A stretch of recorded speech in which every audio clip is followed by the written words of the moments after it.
Hi everyone, this is Rensi from Grow Malayalam channel. നിങ്ങൾ എപ്പോഴെങ്കിലും ഒരു ജിക്സോ പസിൽ സോൾവ് ചെയ്തിട്ടുണ്ടോ? അപ്പോൾ ഞാൻ സംസാരിക്കുന്ന വലിയ പസിലിനെ കുറിച്ചാണ് കേട്ടോ. അപ്പോൾ അതൊക്കെ സോൾവ് ചെയ്യാൻ വേണ്ടിയിട്ട് നമുക്ക് ഒരുപാട് മണിക്കൂർ എടുക്കും. അപ്പം നമ്മളൊരു വീട് വാങ്ങുന്നു, ഒരു ജിക്സോ പസിൽ സോൾവ് ചെയ്യുന്ന പോലെയാണ്. അതുപോലെ തന്നെ നിങ്ങളിപ്പോൾ ഒരു ഹോം ലോൺ എടുത്തിട്ടാണ് പ്ലാൻ ചെയ്യുന്നതെങ്കിൽ കാര്യമൊക്കെ വീണ്ടും ബുദ്ധിമുട്ടാവും. അപ്പോൾ ഓരോ പീസും ബാക്കിയുള്ള പീസ് അനുസരിച്ചിട്ടാണ് ഇരിക്കുന്നത്. അതുപോലെ തന്നെ അത് പെർഫെക്റ്റ്ലി ഫിറ്റ് ആവുകയും ചെയ്യണം. അപ്പം ഇത് രണ്ടും ഒന്ന് തന്നെയാണ് ഞാൻ പറഞ്ഞത്, നിങ്ങൾ സമ്മതിച്ചോ? ഇല്ലെങ്കിൽ ഞാൻ നിങ്ങൾക്ക് എക്സ്പ്ലെയിൻ ചെയ്ത് തരാം. അപ്പം നിങ്ങൾ എപ്പോഴെങ്കിലും ഞാൻ ഈ പറഞ്ഞ ജിക്സോ പസിൽ നിങ്ങൾ സോൾവ് ചെയ്ത് നോക്കിയിട്ടുണ്ടോ? അപ്പം ഇതൊരു വലിയൊരു പ്രോസസ്സാണ്. അതുപോലെ തന്നെ നമുക്ക് വലിയ ക്ഷമയൊക്കെ വേണം. അപ്പോൾ ലോൺ എടുത്ത് നമ്മൾ വീട് വാങ്ങുന്നതും സമയം എടുക്കുന്നൊരു കാര്യമാണ്. അപ്പോൾ ഇത് രണ്ടും ചെയ്യും മുമ്പ് നിങ്ങൾക്ക് ക്ലിയർ ആയിട്ടൊരു വിഷൻ വേണം. അത് ജിക്സോ പസിൽ ഫുൾ പിക്ചർ വരുന്ന പോലെ. അപ്പം ഇത് രണ്ട് സെയിം ആണെന്ന് പറയാൻ വേണ്ടിയിട്ട് എൻ്റെ അടുത്ത് ഒരുപാട് പോയിന്റുകളുണ്ട്. പക്ഷേ അത് കേൾക്കാനല്ലല്ലോ ഇന്ന് നമ്മൾ ഈ വീഡിയോ കാണുന്നത്, അല്ലേ? അപ്പം ഞാൻ ഇങ്ങനെ ഒരു കമ്പാരിസൺ ചെയ്ത് ഒരു ലോൺ എടുത്ത് നമ്മൾ വീട് വാങ്ങുന്ന ഒരു കോംപ്ലിക്കേറ്റഡ് ആയിട്ടുള്ള പ്രോസസ്സാണ് നിങ്ങൾക്ക് മനസ്സിലാക്കാൻ വേണ്ടിയിട്ടാണ്. അതുപോലെ തന്നെ ആളുകൾ ആദ്യമായിട്ടാണ് ഇത് ചെയ്യുന്നതെങ്കിൽ ഒരുപാട് തെറ്റുകളൊക്കെ വരുത്തും. അപ്പം ഇങ്ങനെ വരുത്തുന്ന തെറ്റുകൾ പിന്നീട് നമുക്ക് വലിയ പ്രശ്നമായിട്ട് മാറുകയും ചെയ്യും നമ്മുടെ ലൈഫിലൊക്കെ. സോ ഇന്നത്തെ നമ്മുടെ വീഡിയോയിൽ ഹോം ലോണിനെ കുറിച്ചിട്ടായിരിക്കും നമ്മൾ സംസാരിക്കുന്നത്. അതുപോലെ തന്നെ ആളുകൾ ഹോം ലോൺ എടുക്കുമ്പോൾ വരുന്ന കോമൺ മിസ്റ്റേക്സ് നമ്മളിന്ന് പറയുന്നതായിരിക്കും. സോ ഇന്നത്തെ നമ്മുടെ വീഡിയോയുടെ ലക്ഷ്യം നമ്മുടെ ഗ്രോ മലയാളം വ്യൂവേഴ്സ് ഇങ്ങനൊരു മിസ്റ്റേക്ക് വരുത്തരുത്. അതുപോലെ തന്നെ നിങ്ങളുടെ വീട് വാങ്ങുക എന്നുള്ള ലക്ഷ്യം സ്മൂത്ത് ആയിട്ട് അങ്ങ് പോകണം. ഇത് ഉറപ്പ് വരുത്തുക എന്നുള്ളതാണ് ഇന്നത്തെ നമ്മുടെ വീഡിയോയുടെ ലക്ഷ്യം. സോ നമുക്ക് ഒട്ടും ലേറ്റ് ആക്കണ്ട, വേഗം തന്നെ നമ്മുടെ ടോപ്പിക്കിലേക്ക് നമുക്ക് പോകാം. So let's begin today's video.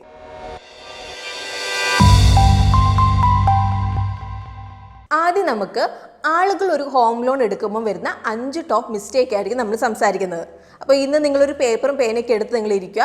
അപ്പോൾ ഇന്ന് നമ്മൾ പറയുന്ന മെയിൻ പോയിന്റ്സ് ഒക്കെ നിങ്ങൾ നോട്ട് ചെയ്ത് തന്നെ വെക്കുക. അതുപോലെ തന്നെ നിങ്ങൾക്കായിട്ട് നമ്മൾ കുറച്ച് സീക്രട്സും കൂടി ഇന്നത്തെ വീഡിയോയിൽ പറയുന്നതാവും. അപ്പോൾ ആദ്യത്തെ മിസ്റ്റേക്ക് എന്ന് പറഞ്ഞാൽ ലാക്ക് ഓഫ് പ്രോപ്പർ റിസർച്ച് ആണ്. അപ്പോൾ അടുത്ത കുറച്ച് വർഷങ്ങളായിട്ട് നമുക്ക് ഈ ഹോം ലോൺ ഒക്കെ ലഭിക്കുന്ന എളുപ്പമായിട്ടുള്ള കാര്യമായിട്ട് മാറിയിട്ടുണ്ടല്ലേ. അപ്പം നിങ്ങളുടെ ആവശ്യപ്രകാരം ബാങ്കിൽ നിങ്ങൾക്ക് ലോണൊക്കെ ലഭിക്കും. അപ്പം പല രീതിയിൽ ഇത് നല്ലതാണെന്ന് നമുക്ക് പറയാൻ വേണ്ടി സാധിക്കും. പക്ഷേ പല ആളുകളും ആവശ്യത്തിന് റിസർച്ച് ചെയ്യാതെയാണ് ഈ ലോണിലേക്കൊക്കെ എടുത്തു ചാടുന്നത്. അപ്പോൾ നമ്മൾ മാർക്കറ്റ് റിസർച്ച് ചെയ്യുമ്പം എത്രയാണ് ഡ്യൂറേഷൻ, ഇൻട്രസ്റ്റ് റേറ്റ് എത്രയാണ്, ഇതെങ്ങനെ നമുക്ക് കുറയ്ക്കാൻ കഴിയും എന്നുള്ളതൊക്കെ നമുക്ക് മനസ്സിലാകും. അതുപോലെ തന്നെ ഇപ്പോഴത്തെ നിലവിലുള്ള മാർക്കറ്റ് സ്റ്റാൻഡേർഡ്സ് എന്തൊക്കെയാണ് എന്നുള്ളതൊക്കെ നമുക്ക് മനസ്സിലാവും. അപ്പോൾ നിങ്ങളിപ്പോൾ റിസർച്ച് ചെയ്യുമ്പോൾ ലെൻഡേഴ്സിൻ്റെ ഫീച്ചേഴ്സും ഇൻട്രസ്റ്റ് റേറ്റും റെക്കോർഡ് ചെയ്യാൻ വേണ്ടി നിങ്ങൾ മറക്കരുത്. അപ്പോൾ ഇങ്ങനെ നമ്മൾ ചെയ്യുവാണെങ്കിൽ ഏതാണ് നിങ്ങൾക്ക് ശരിയായിട്ടുള്ളതെന്നുള്ളത് നിങ്ങൾക്ക് മനസ്സിലാക്കാൻ വേണ്ടിയിട്ട് സാധിക്കും. അപ്പോൾ നിങ്ങൾ കറക്റ്റായിട്ടൊരു ബഡ്ജറ്റ് നിങ്ങൾ കണക്ക് കൂട്ടാൻ വേണ്ടിയിട്ട് നിങ്ങൾക്ക് സാധിക്കും. അപ്പം ഇത് ജസ്റ്റ് റേറ്റ് മാത്രമല്ല എന്നുള്ളത് നിങ്ങൾ മനസ്സിലാക്കുക. ചില ലെൻഡേഴ്സ് ചെറിയ ഇൻട്രസ്റ്റ് റേറ്റ് ആവും ചാർജ് ചെയ്യുന്നത്, പക്ഷേ വലിയ ഫീസും ക്ലോസിംഗ് കോസ്റ്റും ഹിഡൻ ചാർജുകളൊക്കെ ഉണ്ടാവും. ഇനി നിങ്ങൾ റിസർച്ച് ചെയ്ത് കഴിഞ്ഞാൽ കുറച്ച് കാര്യങ്ങൾ നിങ്ങൾ കൺസിഡർ ചെയ്യണം ലെൻഡറായിട്ട് ഒരു ബെറ്റർ നെഗോസിയേഷൻ ആയിട്ട്.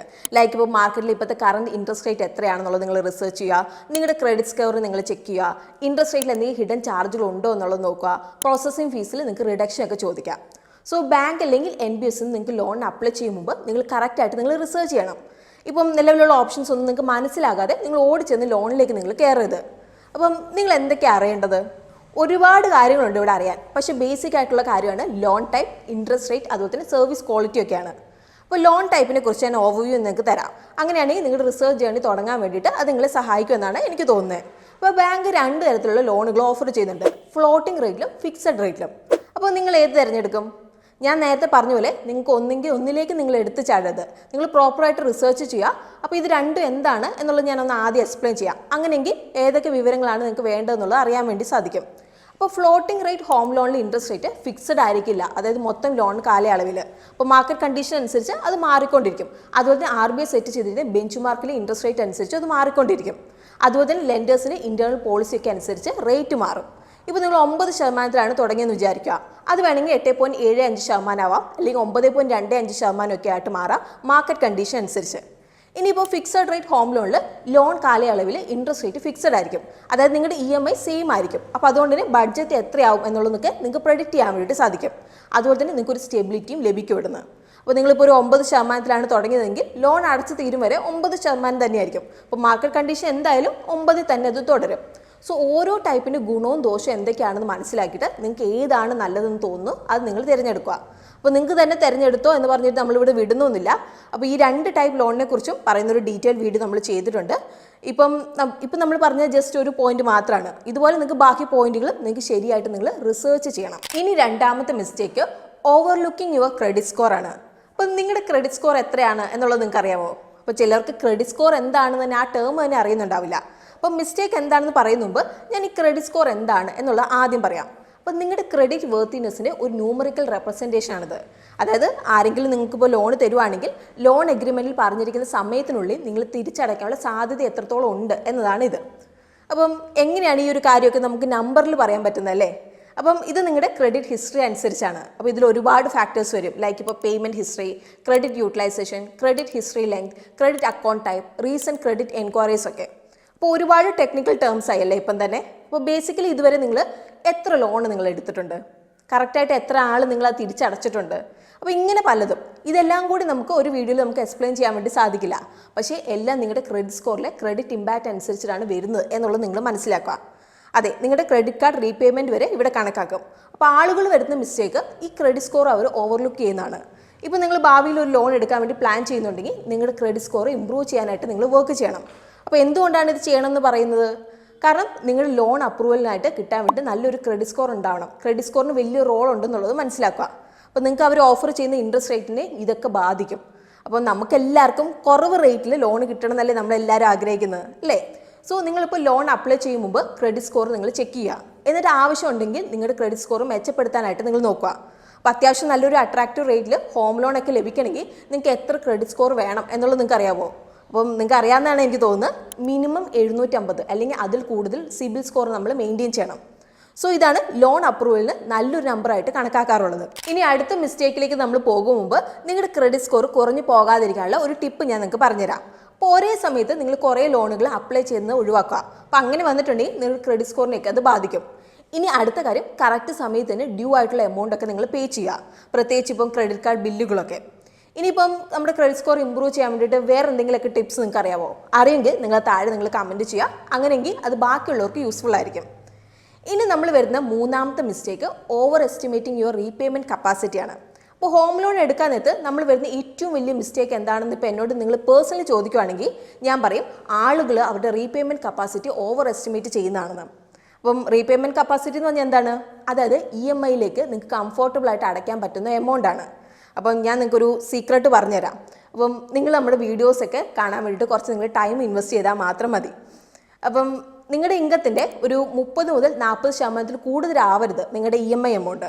അതായത് നിങ്ങൾക്കിപ്പോൾ ഒരു മാസം 60,000 രൂപ നിങ്ങൾ ഏൺ ചെയ്യുന്നുണ്ടെങ്കിൽ EMI 24,000 രൂപ കൂടാൻ വേണ്ടി പാടില്ല എന്ന്. ഇനി ആളുകൾ അവരുടെ EMIയിൽ തെറ്റ് വരുന്ന സാഹചര്യങ്ങൾ ഞാൻ പറഞ്ഞുതരാം. അപ്പോൾ ഇതെൻ്റെ ഒരു ഫ്രണ്ടിന് സംഭവിച്ചിട്ടുള്ളൊരു കാര്യമാണ്. അവൻ്റെ മന്ത്ലി ഇൻകം 50,000 രൂപയായിരുന്നു. അവനൊരു ഹോം ലോൺ എടുത്തു. 15,000 രൂപയായിരുന്നു EMI അടയ്ക്കേണ്ടത്. അതായത് അവൻ്റെ മന്ത്ലി ഇൻകത്തിൻ്റെ 30% ഇത് വരുന്നുള്ളൂ. അത് പെർഫെക്റ്റ്ലി ഓക്കെയാണ്. അപ്പം എന്താണ് ഇവിടെ മിസ്റ്റേക്ക് വരുത്തിയത്? ഭാവിയിലെ കാര്യങ്ങളൊന്നും കണക്കാക്കിയില്ല. അപ്പോൾ ആ ഒരു സെയിം വർഷം തന്നെ അവൻ കല്യാണമൊക്കെ കഴിച്ചു. അവൻ്റെ ചിലവൊക്കെ നല്ലപോലെ കൂടി. അതുപോലെ തന്നെ അവൻ്റെ വരുമാനവും കൂടിയില്ല. അപ്പോൾ ഫൈനാൻസ് ഒക്കെ മാനേജ് ചെയ്യുന്നതിന് അവന് ബുദ്ധിമുട്ടായിട്ട് വന്നു. അപ്പം ഞാനിവിടെ പറയാൻ ഉദ്ദേശിച്ചത് ഇതാണ്, നിങ്ങൾ എന്തായാലും നിങ്ങളുടെ റീപേയ്മെൻറ്റ് കപ്പാസിറ്റി നിങ്ങൾ കണക്കാക്കണം. നിങ്ങളിപ്പോൾ ഒരു 10, 20 അല്ലെങ്കിൽ 30 വർഷത്തേക്ക് ലോൺ എടുക്കുമ്പോൾ ഈ കാലയളവിൽ നിങ്ങൾക്ക് വരുന്ന മേജർ ലൈഫ് ഇവൻറ്റ്സ് ഒക്കെ നിങ്ങൾ കണക്കാക്കണം. അപ്പോൾ എങ്ങനെ ഇതൊക്കെ നിങ്ങളുടെ ചിലവുകളെ ബാധിക്കും എന്നുള്ളതൊക്കെ നമുക്ക് അറിയാൻ വേണ്ടിയിട്ട് സാധിക്കണം. അപ്പോൾ ഈ ഒരു ഫാക്ടർ എന്തായാലും ഇവിടെ ഉണ്ടെന്നുള്ളത് മനസ്സിലാക്കുക.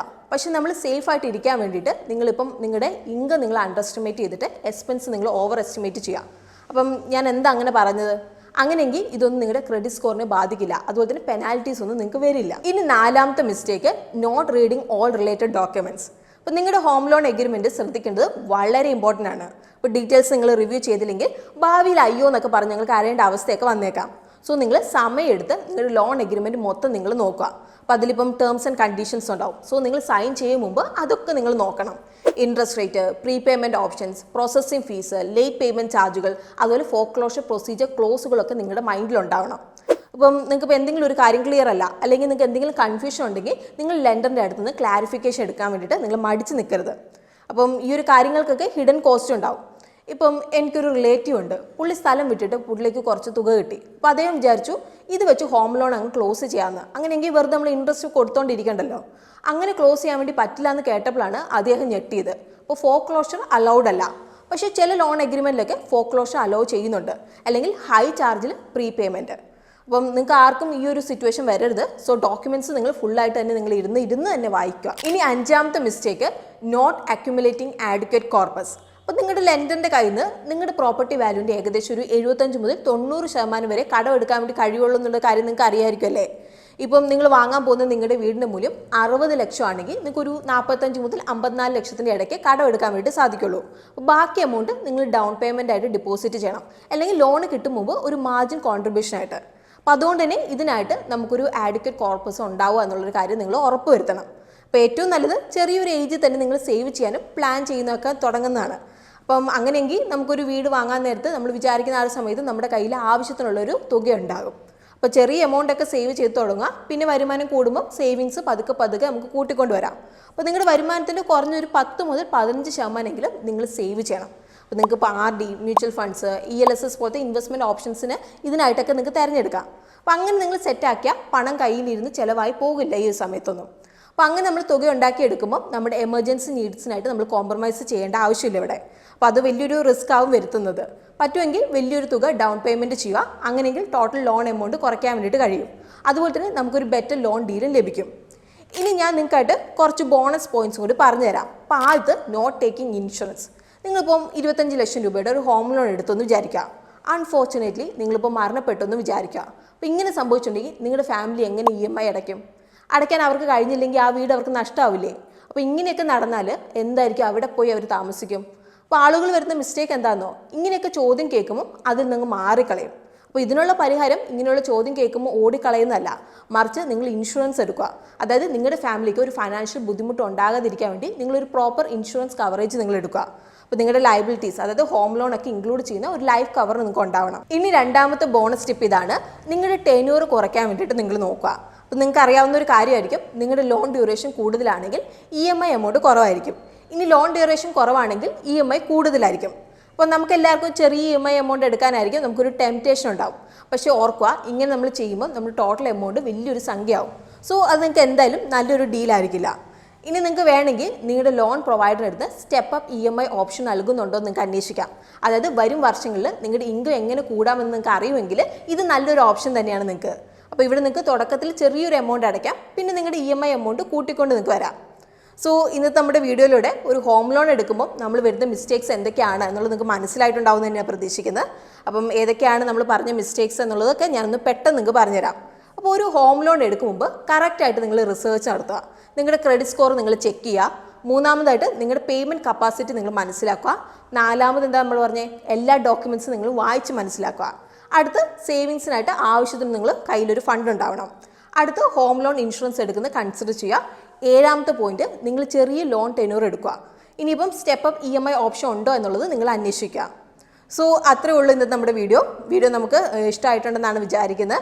അങ്ങനെയെങ്കിൽ നിങ്ങൾ വീഡിയോ ലൈക്ക് ചെയ്യാൻ വേണ്ടി മറക്കണ്ട. അതുപോലെ തന്നെ നമ്മുടെ ചാനൽ കോണ്ടന്റ് ഒക്കെ നിങ്ങൾക്ക് യൂസ്ഫുൾ ആയിട്ടുണ്ടെങ്കിൽ നിങ്ങൾ എന്താ ആലോചിച്ചിരിക്കുന്നത്, നമ്മുടെ ചാനൽ നിങ്ങൾ സബ്സ്ക്രൈബ് ചെയ്യുക.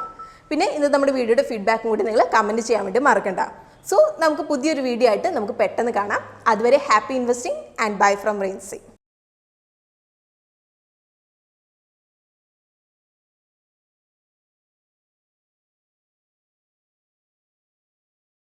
Investment in securities market are subject to market risks. Read all the related documents carefully before investing. Please read the risk disclosure documents carefully before investing in equity shares, derivatives, mutual fund, and or other instruments traded on the stock exchanges.